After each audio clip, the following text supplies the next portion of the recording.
June 6, 1944, Normandy, France. Sword Beach, 0715. The morning air reeked of cordite and salt water as Sergeant Thomas "Tommy" Blackwood, 3rd Infantry Division, crouched behind a shattered concrete bunker, clutching the most hated weapon in the British Army, the PIAT. The projector, infantry, anti-tank, universally despised by every soldier who'd ever fired one. Heavy as a sack of coal at 32 pounds. Spring-loaded like a medieval crossbow. Effective range, maybe 100 yards if you were lucky, half that if you were honest. Accuracy, laughable. Recoil, bone-breaking. The thing misfired more often than it fired, jammed in mud, and required the strength of 2 men to cock properly. German tankers called it the British joke. American soldiers called it that piece of shit the Brits carry. Even Churchill reportedly said it was marginally better than throwing rocks. But Tommy Blackwood saw something nobody else did. Potential. In his rucksack, wrapped in oilcloth, was a modification he'd spent 6 months designing in secret. A system of shaped charges, improvised explosive lenses, and redirected blast angles that would transform the PIAT from an infantry annoyance into a genuine tank destroyer. His commanding officer called it insane. Ordnance experts called it suicidal. The Royal Engineers rejected his design 3 times. Today, with German Panzer IVs rolling toward the beach, Tommy would prove them all wrong, or die trying. To understand Tommy Blackwood's obsession with the PIAT, you must first understand what made it so universally despised. The PIAT was Britain's desperate answer to German armor in 1942. With limited resources and industrial capacity stretched thin by Luftwaffe bombing, the British couldn't mass-produce rocket launchers like the American bazooka. Instead, they designed a spring-powered spigot mortar that launched hollow-charge bombs using a massive steel spring. The theory was sound. The shaped charge would penetrate tank armor through the Monroe effect, focusing explosive energy into a superheated jet of metal. The practice was catastrophic. The PIAT spring required 200 pounds of force to cock. Most soldiers couldn't do it standing. They had to lie on their backs, place the weapon against their feet, and pull with both arms while pushing with both legs. In combat under fire, this was effectively impossible. The weapon's effective range was absurdly short. While a German Panzerfaust could engage tanks at 150 meters and a bazooka at 300 meters, the PIAT was accurate only at 50-75 meters. Suicide range against tanks equipped with machine guns. Worst of all, the PIAT frequently misfired. The spring mechanism was sensitive to dirt, moisture, and temperature. In Normandy's mud, PIATs jammed constantly. Soldiers died fumbling with cocked springs while German tanks rolled over their positions. Tommy Blackwood had experienced this firsthand in North Africa, 1943. His unit had engaged a German Panzer III at El Alamein. 3 soldiers fired PIATs, 2 misfired. 1 hit but failed to penetrate the tank's sloped armor. The Panzer's machine gun killed all 3 men. Tommy survived because he'd been carrying ammunition, not a PIAT. But he'd watched good soldiers die because their weapons were fundamentally inadequate. Most men would have cursed the weapon and moved on. Tommy, a mechanical engineer before the war who designed industrial presses in Manchester, saw a different problem. The PIAT's shaped charge was poorly designed. The explosive lens was symmetrical, which scattered energy. The standoff distance and the gap between the warhead and the target was inconsistent, reducing penetration. It's not that the concept is wrong, he'd told his mates in the North African desert. It's that the execution is shit. So fix it, they'd said, laughing. And Tommy had taken them seriously. Between El Alamein in 1943 and D-Day in 1944, Tommy Blackwood conducted an unauthorized obsessive research program into shaped charge physics. He scavenged parts from destroyed German Panzerfausts and captured Italian anti-tank rifles. He studied every piece of technical documentation he could find. British, German, American, even captured Soviet manuals. He bribed ordnance clerks to let him examine captured weapons. He tested explosives in abandoned quarries during leave periods. His commanding officer, Major Harold Pemberton, discovered his experiments in March 1944. "Sergeant Blackwood," Pemberton had said coldly, "you are conducting unauthorized weapons modification with military explosives. This is court-martial territory." "Yes, sir." "Care to explain why?" "Because, sir, the PIAT as issued kills more British soldiers through inadequacy than it kills German tanks." "I can fix that." Pemberton had studied Tommy's sketches. crude drawings showing modified warhead geometry, asymmetric explosive lenses, adjustable standoff probes. This is engineering work, Sergeant. You're not a weapons designer. I was a mechanical engineer before the war, sir. Designed hydraulic presses for Manchester Iron Works. I understand pressure, force vectors, and material failure. A shaped charge is just a specialized pressure system. And you believe you can improve on the work of professional munitions engineers? No, sir. I believe I can improve on the work of desperate munitions engineers working under impossible deadlines with limited resources. They made the best they could in 1942. I have the advantage of 2 years of field data showing exactly how their design fails. Pemberton had been silent for a long moment. Then, show me. Tommy had arranged a demonstration at a remote training ground. His modified PIAT warhead, featuring an asymmetric copper cone he'd hammered by hand, a precisely calculated standoff probe made from bicycle spokes, and a reshaped explosive charge using composition from captured German mines. The target, a captured Italian L-335 tankette, obsolete but representative of light armor, standard PIAT at 50 meters, penetration failure, warhead dented but didn't breach the armor. Tommy's modified PIAT at 50 meters, complete penetration. The shaped charge burned through 60 meters of armor plate like a blowtorch through butter. Pemberton had stared at the smoking hole in the Italian tank. Christ almighty. Yes, sir. How many of these can you make? With proper materials and help? 50 by D-Day. You have 3 days and whatever you need, make 100. Tommy had worked 72 hours straight, training a small team of engineers. By June 5, 1944, 93 modified PIATs were distributed to assault units landing on Sword Beach. Nobody knew if they'd work in actual combat. Until now. Sword Beach, 0730. The German Panzer IV emerged through morning fog like a steel leviathan. 50 tons of armor, 75mm cannon, and machine guns designed specifically to massacre infantry. It had already destroyed 2 British Bren gun carriers and was systematically firing high-explosive rounds into the beach defenses.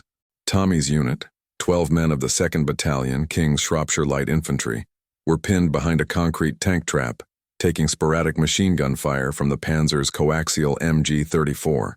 "We need armor support," shouted Corporal Davies, a Welsh coal miner who'd survived North Africa and Sicily. "Armor's bogged down on the beach," Tommy replied, checking his modified PIAT. "We're on our own. That PIAT won't do shit against a Panzer IV, you know that. This one will." Tommy had loaded his modified warhead, hand-hammered copper cone, precisely measured explosive charge, adjustable standoff probe set to 150 millimeters. The modification increased the warhead's weight by 2 pounds, but the penetration increase was theoretically 300%. Theoretically. "I need 90 seconds to get into position," Tommy said. "Davies, when I move, suppress that machine gun." "With what? We've got Lee Enfields against a fucking tank. Shoot at the vision ports, make them button up. That's all I need." Tommy didn't wait for agreement. He crawled through rubble and debris using a destroyed Jeep as cover, closing the distance to 70 meters, close enough to smell the diesel exhaust from the Panzer's engine. The tank commander was partially exposed in the cupola scanning for targets. Davies and 3 others opened fire with their rifles, ineffective against armor but terrifying for exposed crew. The commander ducked back inside, closing the hatch. Tommy stood, shouldered the PIAT, and aimed at the Panzer's side armor, thinner than frontal armor, perpendicular angle for optimal penetration. The PIAT spring released with a violent thunk. Recoil slammed into Tommy's shoulder, nearly dislocating it. The modified warhead arced through 70 meters of air in 3 seconds. Impact. The shaped charge detonated with a focused crack. Not a massive explosion, but a concentrated lance of superheated copper plasma boring through steel. For 2 seconds, nothing happened. Then smoke poured from the Panzer's hatches. The engine sputtered. Crewmen scrambled out, uniforms smoldering, faces burned. The Panzer IV was dead. Mobility kill at minimum. Catastrophic internal damage likely. Tommy stared at his PIAT, then at the smoking tank, then back at the weapon. "Holy Mother of God," whispered Davies. It actually worked. The destruction of the Panzer IV sent shockwaves through both sides. British infantry, who'd watched PIATs fail repeatedly in North Africa and Italy, suddenly saw a weapon they'd written off as useless destroy German armor at ranges previously considered suicidal. Morale spiked instantly. Blackwood killed a Panzer with a PIAT. The word spread through the beachhead like wildfire. Soldiers who'd abandoned their PIATs, the weapon was so hated that many left them on the beach, now retrieved them, asking if they had the modified version. For German tankers, the psychological impact was even more profound. The Panzer IV crew who'd survived Tommy's attack were interrogated by their own officers. What destroyed your tank? A British-shaped charge. Small, man-portable. A bazooka? No, something different. Hit the side armor, burned straight through, killed our loader and set ammunition on fire. German tank commanders began receiving warnings. British infantry had deployed a new anti-tank weapon, with unexpectedly high penetration. Tactics changed immediately. Panzers stayed further back, relied more on cannon fire, avoided close engagement with infantry. But the deepest impact was on Tommy himself. He'd spent 6 months designing a better way to kill human beings. Not in abstract, in specific, calculated detail. He'd tested shaped charges until he understood exactly how to maximize the temperature and velocity of the copper jet. He'd optimized standoff distance to ensure the jet formed perfectly before impact. He'd designed a weapon specifically to burn through steel and flesh with maximum efficiency. And it had worked perfectly. The 4 German crewmen who'd escaped his Panzer were boys, 18, maybe 19 years old. One had burns covering his face and arms. He'd die of infection within a week in a British field hospital. Good shooting, said Major Pemberton, appearing beside Tommy. Your modification works. We're issuing orders to manufacture more immediately. Yes, sir. You've saved British lives today, Sergeant. Possibly hundreds. That Panzer would have slaughtered our infantry if you hadn't stopped it. I understand, sir. But Pemberton saw something in Tommy's eyes. A darkness that hadn't been there before. War requires us to do hard things, Sergeant. Making weapons is one of them. I'm not troubled by making weapons, sir. I'm troubled by how good I am at it. It was the confession of a man who'd discovered a talent he'd never wanted, the ability to engineer death efficiently. Pemberton had no response. He walked away, leaving Tommy staring at the smoking Panzer, wondering when he'd stopped being a mechanical engineer and become a weapons designer. June 12, 1944. British Supply Depot, Normandy. 6 days after D-Day, Tommy Blackwood found himself in a supply tent, talking to men from the Ministry of Supply and the Royal Ordnance Factories. Colonel Jeffrey Armstrong, munitions procurement officer, spread technical drawings across a table. Your modification works, Sergeant. We've confirmed 5 Panzer kills using your improved warheads. No failures. 100% penetration against side armor, 80% against frontal armor at under 60 meters. Yes, sir. The War Office wants to standardize your modification immediately. Full production. We're talking 50,000 units by September. Tommy felt something tighten in his chest. 50,000. Each one designed to kill tank crews with maximum efficiency. There are issues, continued Armstrong. Your modification requires hand-hammering the copper cone. That's not scalable to industrial production. We need to mechanize the process. The copper cone's geometry is critical, Tommy explained. Symmetry has to be within 2 millimeters or the jet disperse unevenly. Hand-hammering lets me check each cone individually. Then design a die press that maintains those tolerances. You're an engineer. Engineer a solution. Tommy spent 3 days designing production tooling. He requisitioned a mechanical press from a captured German factory, modified it to stamp copper cones with precision tolerances, and trained 3 ordnance technicians to operate it. By June 20th, modified PIAT warheads were being produced at 60 units per day. By July, production reached 200 per day across 3 factories in England. But something else was happening. Other nations were paying attention. An American ordnance officer, Major Robert Hutchins, visited Tommy's workshop in late June. We've been testing your modification against our bazooka. At close range, your PIAT penetrates better. Cheaper to produce, too. The bazooka has better range, Tommy noted. True. But in hedgerow country like Normandy, most engagements are under 70 meters anyway. Your weapon might actually be superior for this terrain. The Soviets also sent a delegation, a team of engineers from the Red Army's anti-tank division. Through a translator, their lead engineer said, "We've been using captured Panzerfausts. Your system is better, reloadable, more reliable. We would like to produce under license." Tommy was watching his invention spread across the Allied war machine. By August 1944, modified PIATs were in the hands of British, Canadian, Polish, and Free French forces. The Americans were considering adopting the modification for their own troops in urban combat. He'd created something that would kill thousands, and everyone was grateful. July 18, 1944. Caen, France. Operation Goodwood, the British attempt to break through German lines around Caen, had become a slaughter. German panzer divisions, fighting defensive battles from prepared positions, were destroying British armor at horrific rates. Tommy's unit was tasked with clearing a fortified village held by elements of the 12th SS Panzer Division, fanatical Hitler Youth soldiers and veteran Panzer IV tanks. The modified PIATs gave British infantry a fighting chance, but the psychological cost was mounting. Tommy had personally killed 3 German tanks in 2 weeks. Each time he'd watched crewmen burn or flee with horrific injuries. Each time he'd felt a little more of his humanity erode. Corporal Davies noticed. "You're not sleeping, Tommy?" "I'm fine." "You're not. I hear you at night. Nightmares." Tommy didn't respond. What could he say? That every time he closed his eyes, he saw German boys burning alive inside steel coffins he'd designed to be their tombs. "You saved our lives," Davies continued.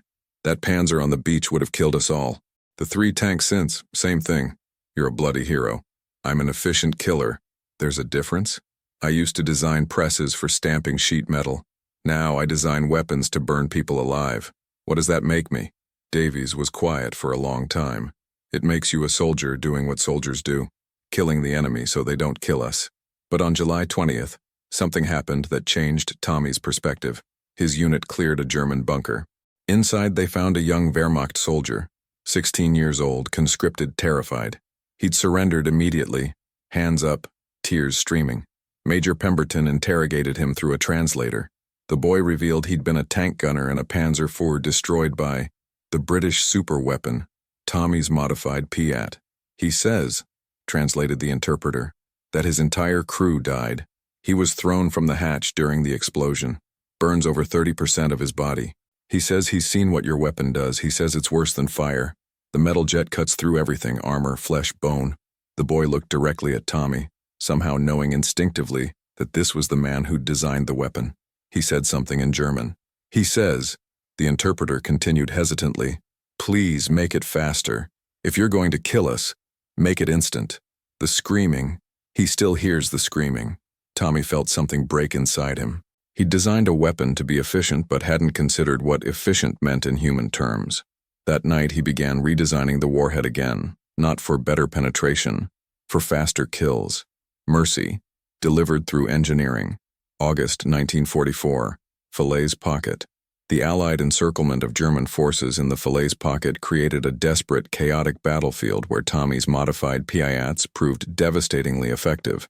German panzer divisions, attempting to break through Allied lines, encountered British infantry equipped with weapons that could kill their tanks at close range. In 2 weeks, modified PIATs were credited with destroying 47 German tanks and armored vehicles. Tommy himself accounted for 7 confirmed kills. His technique had evolved. He no longer fired from static positions. Instead, he moved through hedgerows and rubble, stalking tanks like a predator, waiting for perfect side armor shots. He'd become the thing he'd feared, an expert killer. The British Army noticed. On August 25th, Major Pemberton informed Tommy he'd been recommended for the military medal for gallantry in action. "I don't want a medal, sir. It's not optional, Sergeant. You've killed more German armor than most anti-tank gun crews. Your modification has been adopted army-wide. You've made a material difference in this war. I've made killing more efficient. That's not heroism, that's engineering." Pemberton studied him carefully. "You're not sleeping. You're barely eating. You're showing signs of combat fatigue." "I'm fine." "You're not. I'm recommending you for rotation back to England, training duties. You've done enough frontline service." "And what would I do in England, sir?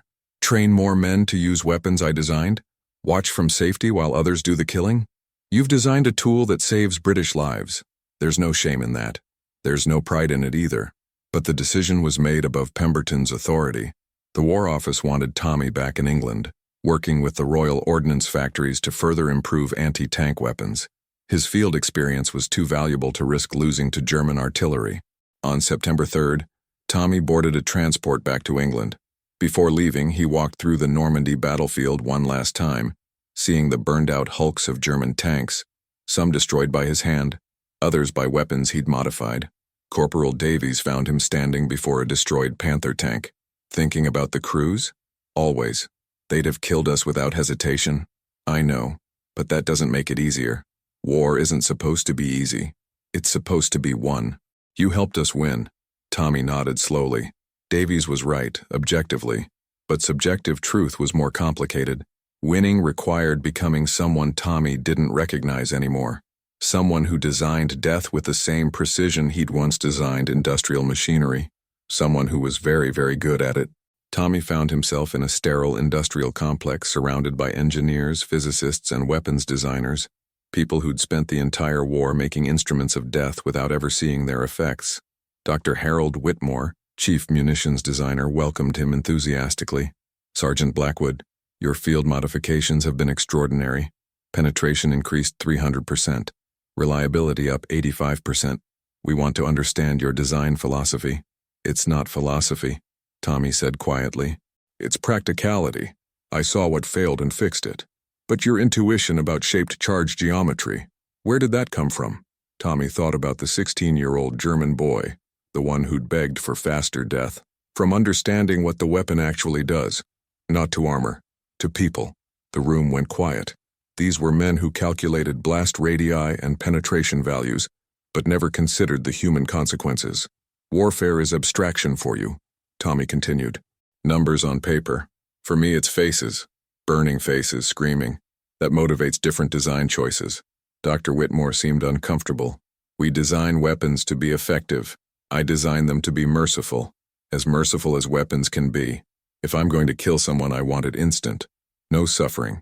That's why my standoff distance is optimized not just for penetration, but for maximum internal damage. Quick deaths. Another engineer, younger, spoke up. You're thinking about enemy casualties? I'm thinking about what it means to be the engineer responsible for how people die. If that doesn't concern you, you're in the wrong business. It was a philosophy none of them had considered. They designed weapons as mathematical problems. Tommy designed them as moral problems with engineering solutions. Over the next month, Tommy worked with the team to refine his modifications further. But he insisted on one non-negotiable principle. Any improvement must reduce suffering, not just increase lethality.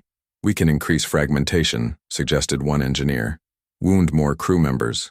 No, Tommy said flatly. Wounding creates suffering. I want clean kills or nothing. That's not standard military doctrine.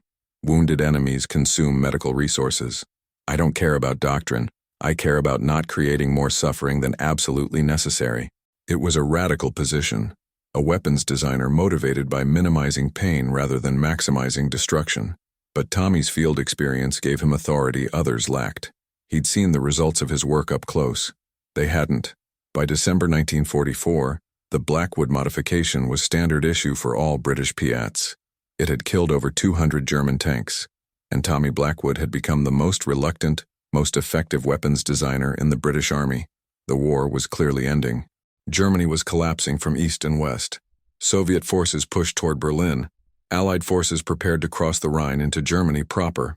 Tommy received orders to return to frontline service, not as a regular infantry sergeant, but as a specialist anti-tank warfare instructor, embedded with assault units crossing the Rhine.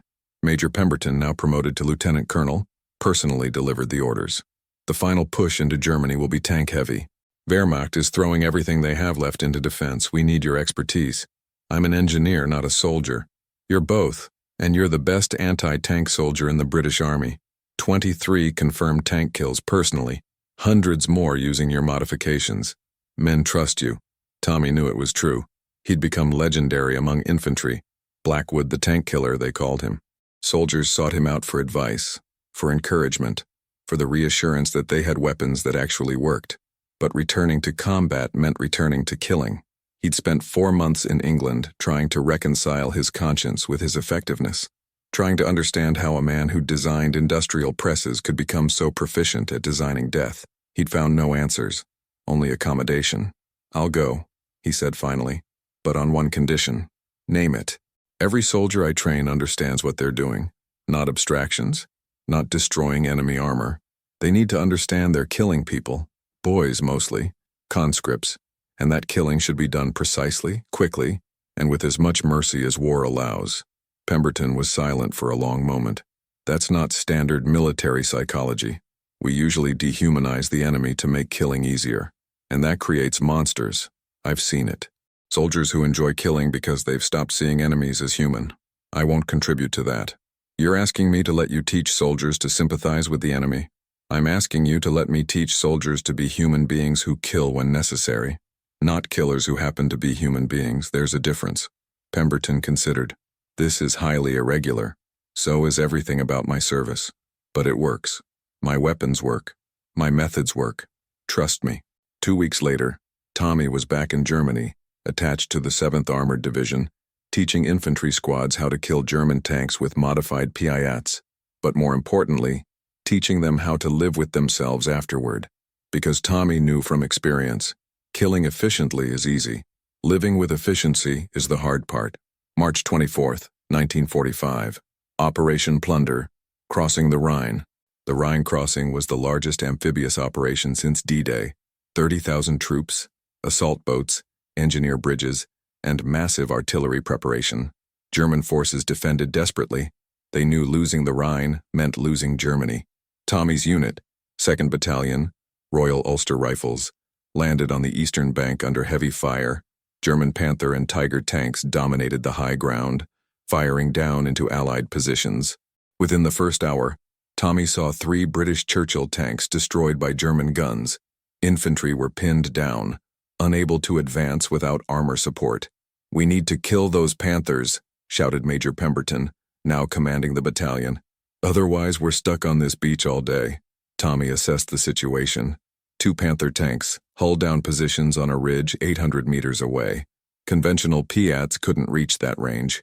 Even his modifications were optimized for under 100 meters. But Tommy had spent months thinking about anti-tank warfare. He'd designed the weapon. He understood its ballistics better than anyone. "I can hit them," he said, "but I need altitude." "What?" "Plunging fire. If I shoot from an elevated position, I can arc the warhead over the ridge and hit top armor. Thinner than frontal armor. Vulnerable." Pemberton stared. "That's insane. PIATs aren't designed for indirect fire. Neither were mortars originally. But physics is physics. I can calculate the trajectory." Tommy climbed a partially destroyed church tower, 60 feet elevation. German snipers took shots at him. Bullets ricocheted off stone. He ignored them, focused entirely on mathematics. Angle, distance, projectile weight, spring tension. The modified PIAT weighed 35 pounds. Climbing with it was agony. Setting up a stable firing position at 60 feet while under fire was nearly impossible. But Tommy had stopped caring about possible versus impossible months ago. He aimed at a 45-degree angle, compensating for distance and drop. The math was crude. He was estimating variables, but engineering instinct filled the gaps. Thunk. The PIAT spring released. The warhead arced high, improbably high, sailing over the ridge in a parabolic curve. Impact. The Panther exploded. Not a mobility kill. Not a penetration. Complete catastrophic detonation. The warhead had hit ammunition storage in the turret. German infantry scattered. The 2nd Panther retreated behind the ridge, its crew unwilling to risk similar fate. British infantry advanced. The beachhead was secured. Tommy descended the tower, hands bleeding from gripping stone, shoulder dislocated from PIAT recoil at an awkward angle. Corporal Davies met him at the bottom. "That was the most insane thing I've ever seen." Tommy nodded, too exhausted for words. Insane, but effective. Always effective. The engineer in him had calculated impossible angles. The killer in him had executed perfectly. April 15, 1945. Bergen-Belsen concentration camp. Tommy's unit was among the British forces who liberated Bergen-Belsen. Nothing in 4 years of war prepared them for what they found. 60,000 prisoners, most starving. 10,000 corpses stacked like cordwood. Typhus, dysentery, starvation. The smell was indescribable. Death and disease so concentrated it physically hurt to breathe. Tommy walked through the camp in shock. These were the people the German war machine had tried to exterminate. While he'd been killing German tankers, this had been happening in parallel. Industrial genocide on a scale incomprehensible. And British medical officer, Captain Sarah Morrison, was treating survivors. She saw Tommy's 1,000-yard stare. First time seeing a camp? Yes. It changes you. Makes everything else seem different. Tommy thought about the German boy who'd begged for faster death, about the Panzer crews he'd killed, about his modification that had burned through hundreds of German tanks. "I've killed a lot of Germans," he said quietly. "Tank crews mostly.